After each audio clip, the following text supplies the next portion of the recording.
Welcome to the Mama Needs a Moment podcast. We're your hosts, Chrissy and Cindy, co-founders of Her Health Collective, and moms who totally get the chaos of juggling it all. But here's the thing, your well-being matters. That's why we're on a mission to change the way moms take care of themselves. We bring you quick 10 to 15 minute bite-sized episodes packed with expert advice on women's health, parenting, and self-care, plus real-life tips you can use right now. So take a deep breath, grab your lukewarm cup of coffee, and let's make these moments count.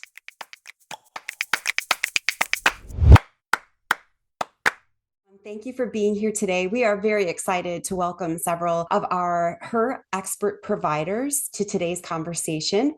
You can learn more about each of the experts featured in this episode, as well as many other of our trusted professionals through our free provider directory, and we will link that down into the show notes. This episode is part of our expert roundtable series, where we gather our professionals together from a range of fields to talk about the topics that matter most to moms. We host 4 of these discussions each year, and this is the 3rd of our 2025 series. Our roundtables are a cornerstone of Her Health Collective. They bring together our diverse perspectives, they foster collaboration across disciplines, and they help us support moms with more connected, well-rounded care, while also giving our experts the opportunity to learn from each other. Today, we're diving into the theme, creating a legacy of health for your family. So it's important for us to say that legacy isn't just about genetics or heirlooms. It's about the habits, values, and systems that we build in our homes and the way we model health and well-being for our children. These everyday choices, the things that we prioritize and how we navigate the challenges and how we care for ourselves and each other, become the foundation of the health legacy we pass on to our future generations.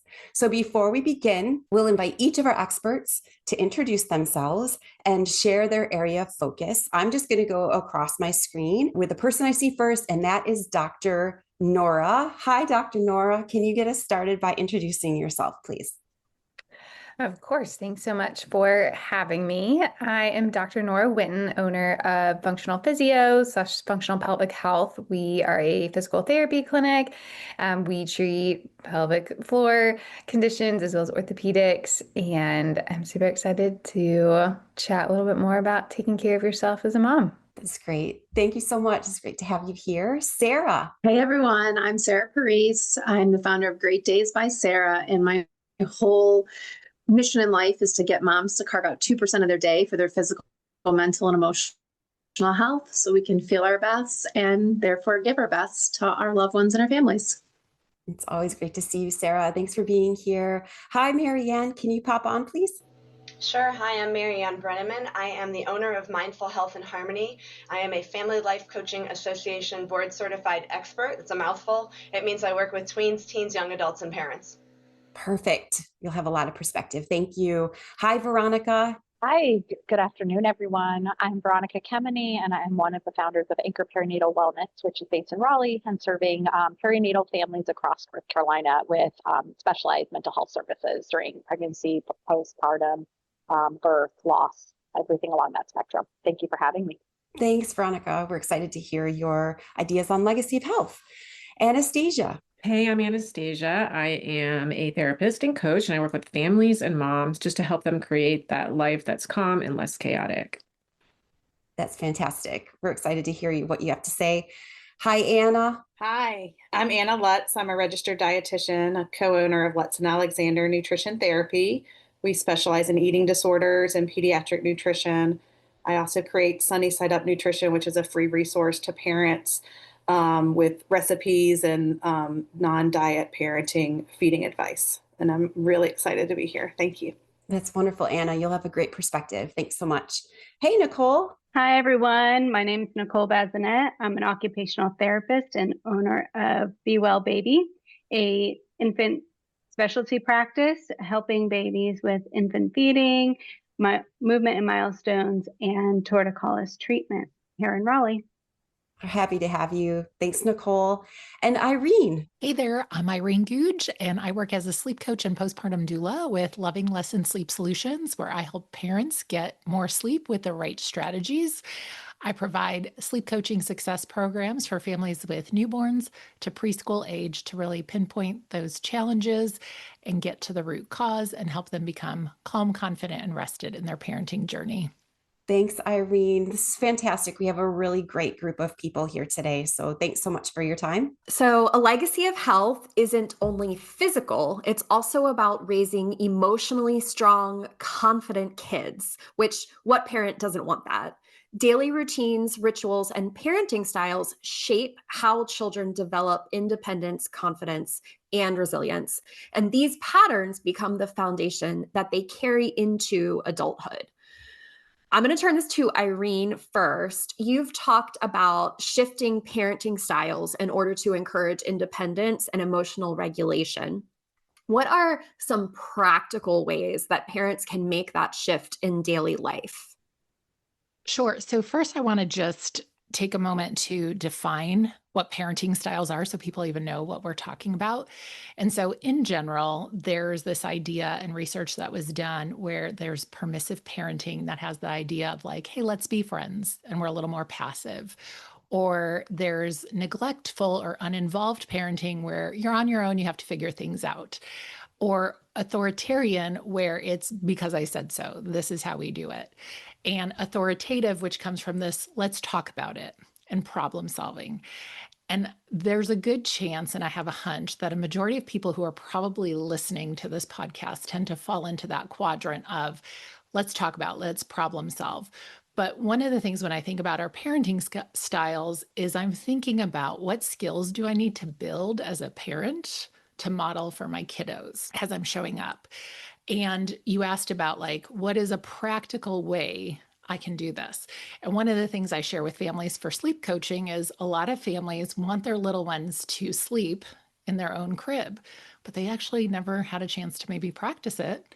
And so when can they do that? And so I encourage families to think about yes spaces during play windows, because sometimes our children never have a chance or an opportunity to just practice being able to be okay and alone during the day. And so when we think about the communication and how we're connecting with them and what we're even modeling for them and letting them know like, hey, you're going to be okay playing in your pack and play, or maybe a space that is closed off, that is safe for your little one, and allowing them to be okay with that separation, those short separations where we might need to go take care of ourselves, go to the bathroom, maybe run a load of laundry.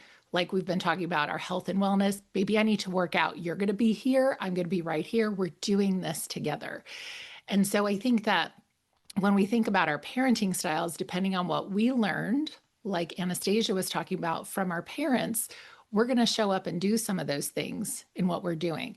So if we can kind of explore those parenting styles and understand why am I doing what I'm doing, it's going to help us just show up and model things differently for our little ones. Absolutely. I love that. Thank you so much, Irene. I'm going to turn it over to Marianne now, because you talk a lot about a strength-based parenting approach, which I love. It focuses on teaching boundaries, balance, and life skills, similar to what we were just talking about.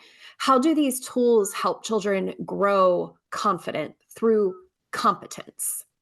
Right, thank you. And Irene, thank you for talking about the 4 different kinds of parenting styles, because I think that's really important. And an authoritative, and it's so confusing because authoritarian and authoritative sound so similar, but authoritative parenting is that warmth with boundaries, warmth with understanding. Let's talk about it, as you were saying. So in my approach to working with families, I do focus on boundaries, balance, and life skills. And, with boundaries, that gives kids the parameters in which to feel safe, right? Like the kids know what the limits are. They know they can explore. They know they can take risks. They know they can make choices within a secure framework. You're not just saying, yeah, go do whatever. They know where the limit is. And I think that's really important. And kids, particularly the teenagers that I work with, they really want those limits. They'll act like they don't want them, but they do. They really do want them. The thing to remember with boundaries is that it's not about control. It's about keeping them safe while allowing them to grow and learn independence. Boundaries, in another way, also improves the relationship. There's no ambiguity about what's going to happen, right? Like if you've set a boundary and you've been consistent with it, the kids know what's going to happen. So it's important to have boundaries. We also talk about boundaries, like teaching kids boundaries outside of the home, like, what's okay for them, what's not okay for them, how do they verbalize that? That's a whole other conversation. But I think boundaries within parenting involves making rules and being consistent with your reactions. Balance, which I love, we've already said it about, modeling balance for your kids. I mean, we talk about balancing reasonable screen time limits and device use and that type of rule stuff, but by showing kids that it's okay to take care of yourself, balancing school, balancing rest, balancing activities and downtime, all that stuff, you're basically showing kids how to prioritize and manage stress and avoid burnout, which, kids experience burnout, it just shows up as anxiety, right? So if you are showing within your family, this is how we take care of ourselves and each other, that's going to be really, really important. And then the life skills are the thing that I will hang my hat on. All day long, I will hang my hat on this. You can start introducing appropriate life skills, age appropriate life skills as early as like age 3. I mean, it can be like pick up your toys, pour the water for dinner, set the table, stuff like that. And these responsibilities grow into more. It grows into, this is what we do for each other and our family. This is how we manage our time. This is how we communicate effectively. This is how we care for our bodies. It's all these different life skills that kids should be able to do. And every skill that they master basically helps grow their sense of self-worth and their sense of capability. So I feel like when you get a child or a whole family that has a sense of boundaries, has a sense of balance, they're all doing age-appropriate life skills, they're working together, they learn to trust themselves and each other, and that's the legacy that you're talking about. You will help a family pass these down if you have taught everybody how to do this and move along in a continuum together. Oh, I love that so much. And there was such a theme throughout that of modeling, which we had talked about previously, that if we're leaving this as a legacy, we have to model so much of it ourselves too. Yeah. So thank you for that. And I would like to turn it to Veronica now. Veronica, you emphasize modeling emotional regulation and building family traditions. Can you share how these strategies can help families navigate socio-emotional struggles and strengthen bonds? For sure. Thank you so much, Chrissy. This is Veronica Kemeny, licensed clinical social worker. So I think what's really important to think about when you're thinking about emotion regulation is emotion regulation needs to come from their connection with their parent, which starts as co-regulation. As humans, we, even as adults, we have emotion regulation skills, so some better than others, but we also still co-regulate as adults, right? We seek physical affection, reassurance, we talk to a friend. So that's going to be some of the ways we emotionally regulate, but co-regulation is really important. And so when I think about parenting dynamics where either ourselves as parents we're upset and we're getting frustrated, or the kiddo is going through a moment, it's really important to be regulating ourselves. And then also our nervous systems will bounce off each other. So as we regulate, they are more likely to be able to regulate. They are then seeing what you are doing, which is the modeling component we've talked about a lot. But the reality is, we are still learning this as adults. And I think that's an important thing to also continue to tell our children, right? We make mistakes, we get upset, we might raise our voice or act in a way that we're not necessarily proud of. But I think we are the first generation of parents who are truly like teaching ourselves as adults how to emotionally regulate while also teaching our children. So that's a really unique dynamic. So some of the things like concretely that I like to recommend to folks is, yes, I think it was Anastasia who was saying around like stopping and going inward. Learning how your body gets activated as a parent. All of us have different triggers or different sort of like circle of security, which is a parenting book, talks about shark music, different things that like turn on your nervous system in a really uncomfortable way. Just noticing for yourself of like, I'm getting to that place where I can tell I'm getting worked up. Bringing in your own tools. Oftentimes when I've taught my own clients in therapy around how to regulate their nervous system through breath work or grounding or mindfulness, they've then come back to me and say, hey, I've been doing this for a few weeks and now my toddler starts taking breaths along with me. So that is not a, hey, toddler, take breaths. That is them seeing mom do this over and over, and they realize this is what we do when we get upset. So that's that modeling piece, which is really beautiful. A couple really concrete things I like to present is grounding, where, we feel our feet on the ground, we feel what's around us, bringing it in a developmentally appropriate way. Some of my favorite ways that I had learned about and shared with families is utilizing color as a grounding force. So oftentimes when my kiddo, even like I think about in the car, when that's like the worst, right? You're driving, you're trying to stay safe, and there's now a screaming child in the back. It's really important to be able to say, hey, let's look around and be really curious. Let's look around and where's there a blue car? Where's there a red? So curiosity brings a different place in your body and in your nervous system. And that like calmer voice, that sort of joyfulness and play is also another way. So utilizing color in the environment, I still utilize that with my 10-year-old and starting to utilize it with my toddler. So that's like a concrete way of like, that's a fancy thing called grounding we do with adults, and I teach adults in therapy. And we can bring it in a really like fun, curious, regulated way. And as we are doing it with our kiddos, it's really interesting to feel ourselves slow down, like in parallel. Thank you so much, Veronica. That is gold. And so much of what you said resonates with me, particularly the me that I was this morning. So thank you. Do you love our real, unfiltered conversations on motherhood? Help us keep them going. By becoming a patron, you're not just helping us keep the podcast going, you're fueling meaningful conversations, supporting moms, and helping us bring on even more incredible expert guests. Plus, you'll get access to exclusive perks like behind-the-scenes content, bonus episodes, and a deeper connection to our Her Health Collective community. Join us today and be part of something special, because every mom deserves a moment. Let's make sure we can keep creating them together. And I wanted to talk briefly about parenting styles and feeding, because I sometimes, with all the messages we get about food, the way we might parent and the way we feed our children may not align. And so I love that Irene went through with parenting styles.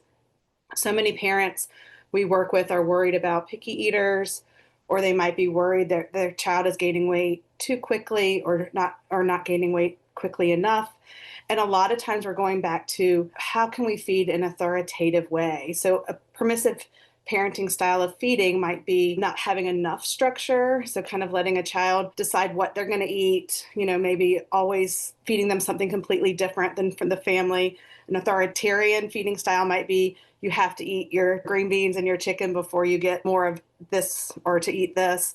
And so again, setting those boundaries that we've been talking about of this is what's for dinner, that will look different for every child and every family so that the child feels regulated and safe at the table. But having those boundaries and feeding in a way that is supporting them in developing their eating skills really helps. And so I really kind of wanted to highlight that when we think about feeding, we think about those feeding styles too. Anna, thank you so much for saying all of that. One of the things that I'm actually working with Anna's group with my older kids, because I have teenagers, is the lingo to use around giving them those options, because oftentimes they're choosing options that we wouldn't really want them to choose. And so trying to use the right, quote unquote, right, more affirming language for them, positive language for them. So, and I'm glad you brought that up, Cindy, because it'll look different. That authoritative feeding looks different for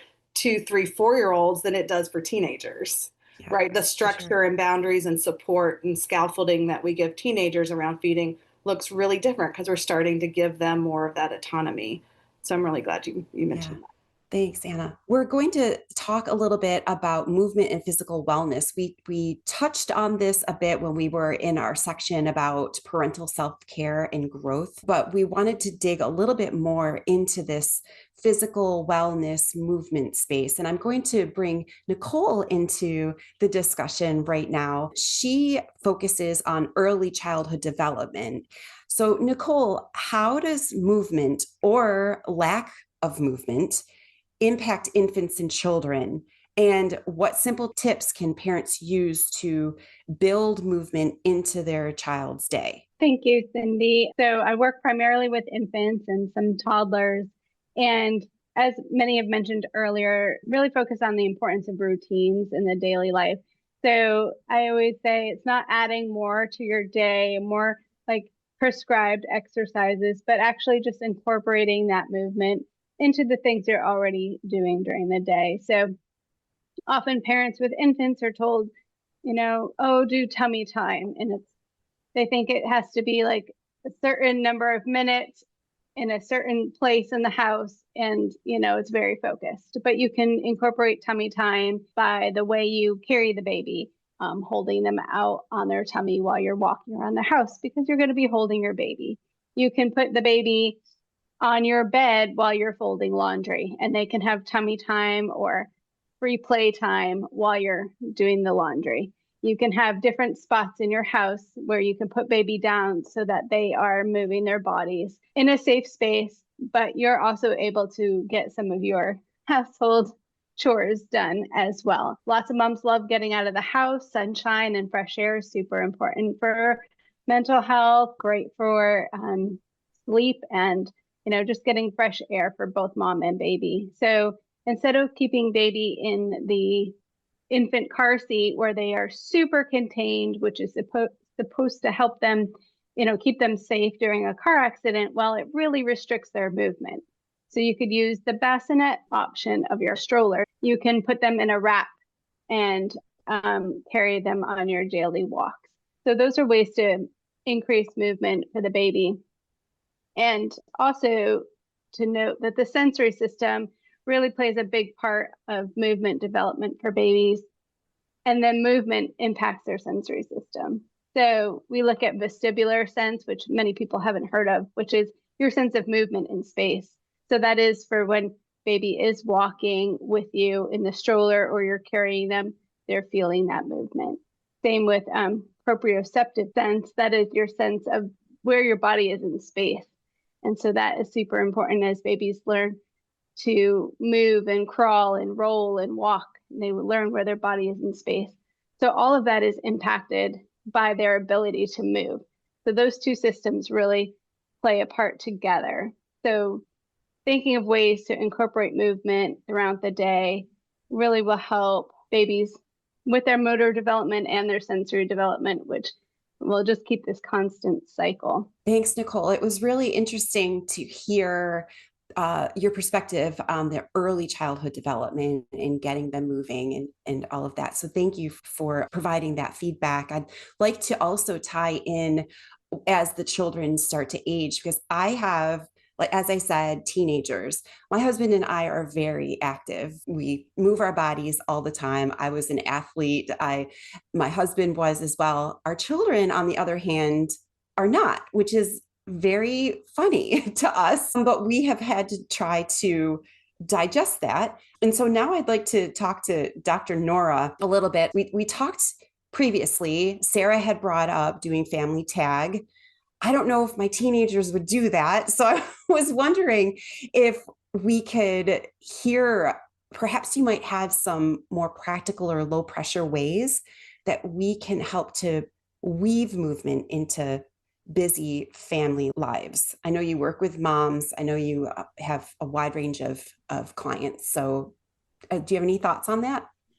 Yeah, I think like other people have said with some of the other things of just modeling, is one like great way, but even like parking further away or like taking the stairs, can just be little things too, or like just doing squats while you wait for the microwave. I think sometimes, again, you can add in those little things, or, I mean, this wouldn't work for teenagers, but I'll just like pick my kids up and do lunges and they just think that's so much fun, so that can be like an easy way to do it as well. But yeah, I think just trying to like make things fun, and I love the tag idea. Like that's such a good idea. So yeah, I think there's just those easy little things here and there that certainly can add up like over time. Thanks so much, Nora. Sarah, do you have additional feedback? I do. I'm working with a client right now who is a similar situation. She was a marathon runner. Her husband played college football. They have two children who are very artsy and into theater and photography. So one of the things that they've been doing is on the weekends, they turn these photography projects into kind of secret hikes. So they find like these waterfalls that are 3 miles away, and they park their car, and It's like the kids have their cameras. They have very high-end cameras and that are very much into the photography, but she kind of calls it sneaky fitness, that she's like, her and her husband want to hike and her kids want to just take photos, and it's the best of both worlds. So adapting your like family activities and playing into what your kids are into can be a way to get moving. As obviously it's not going for a run or lifting weights, but getting them out in nature, one, huge benefit, and two, walking any distance compared to what they do on their day-to-day at school benefits the whole family. That's fantastic. I like the idea of sneaky fitness. That made me chuckle. Thanks so much, everybody. Yeah, and I think that's so important to lean into what their passions already are. So as we dive into our final topic here, which is habits, values, and family routines, I think that actually lends perfectly into this next bit of our conversation. This idea of what are your kids interested in, and how can you weave that into what you as the adult and the parent are interested in? Because our legacies are often built in those small intentional choices that we make every day, every weekend with what we do together as a family, whether it's bedtime routines, shared meals, family traditions, sneaky fitness. Those are all things that we can impart and leave with our children. So these consistent habits shape how children view things like health, connection, resilience, long after they're grown and out of the house. So I'm going to turn this over to Marianne first. You work with clients teaching boundaries and instilling family values. How do these small lessons become part of a larger wellness culture that kids carry into adulthood? Yeah, absolutely. It's really funny when parents contact me, they're all about solving the problem that's happening today. Like they're not thinking about a family culture or a legacy down the line. They're contacting me because they have an issue that needs to be solved in their mind immediately. But what happens is that it really is laying down the building blocks for lifelong wellness. So we had talked a little bit before about the boundaries, and when a family has boundaries and kids learn boundaries, they're actually learning self-respect and learning healthy relationships for the future, right? So as an adult, they're learning to say no when something doesn't align with their values when they're an adult or a college student or whatever. They're learning to recognize when relationships are unhealthy, or they have the confidence rather to protect their time, their energy, and their emotional health because they've learned about boundaries and they understand those. So that's one thing that I think is really a good legacy to leave. Talking about family values, I am big on doing a family mission statement with the families that I work with. And we sit down and we actually figure out, what do we believe as a family?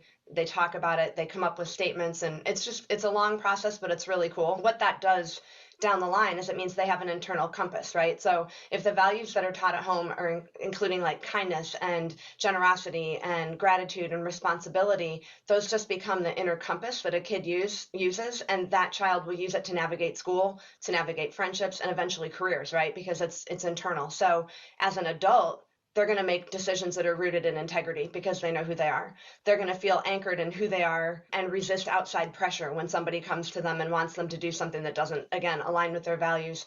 And it also kind of helps them build a sense of belonging and purpose beyond achievement. So a lot of the kids that come to me right now, I call it achievement-based self-worth. They think they're their latest math grade. They think they are the grade they got in English. They think they are the time they got on their cross-country meet. When we talk about family values, they instill their personal values, and they know that achievement is awesome, but that they have a sense of belonging and purpose beyond that achievement.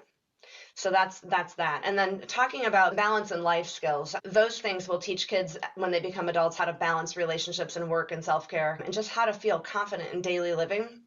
Because competence, as we've talked about, breeds confidence. It's that I know I can take care of this, I have the skills to handle it. So looking down the line, every time they enforce a boundary and they understand why, every time a value is reinforced, every time a skill is practiced, these things stack on top of each other. And that's creating the culture. It's not, as we said, just a special occasion of wellness, like, oh, I get my nails done or I get a massage. It's this whole wellness is normal. And this is what we expect. And they will pass that down eventually to their kids. We hear about generational trauma a lot, and I would like to turn that and have it be generational wellness. And I think that absolutely can happen. Healthy families will eventually raise healthy children. So powerful. Thank you so much. Irene, we've talked with you previously about parents finding their voice in creating family rituals. We've talked about family rituals with you. How does stepping into this leadership role within your family help cultivate healing and connection within the family unit? A huge shout out to our Patreon subscribers. Your support truly means the world to us. Thanks to you, we are able to continue the weekly production of Mama Needs a Moment and getting this valuable information from these incredible guests out to you, our listeners. This final question has been recorded as a bonus and is available for our Patreon subscribers to go listen to right now. Be sure to log into your Patreon account and have a listen. If you're not a subscriber, we'd love to have you. The link is in the show notes. And I just want to give a big, heartfelt thank you to all of our experts. For our listeners, you can find information about all of these fabulous experts and all of the other incredible providers that we have on our directory at herhealthcollective.com. Be sure to also check out our other podcast episodes where you will find these fabulous providers, and look at our website. We have articles and videos of content from all of these providers, so you can dive deep on whatever topic is plaguing you at the moment, which as a parent we know is always a lot. So thank you everybody for being with us, and we look forward to the next one. Thank you, everybody. It was great to see you today. That's a wrap. You carved out a few moments just for yourself, and that's a big deal. We understand that time is limited, but we've got your back, which is why we keep these episodes short, sweet, and packed with goodness. Don't miss a thing. Hit the follow button so you're always the first to know when a new episode drops. If you had as much fun as we did, let us know by leaving a review. And remember to let other moms know that we're here doing motherhood alongside you. Grateful to share a few moments taking care of you.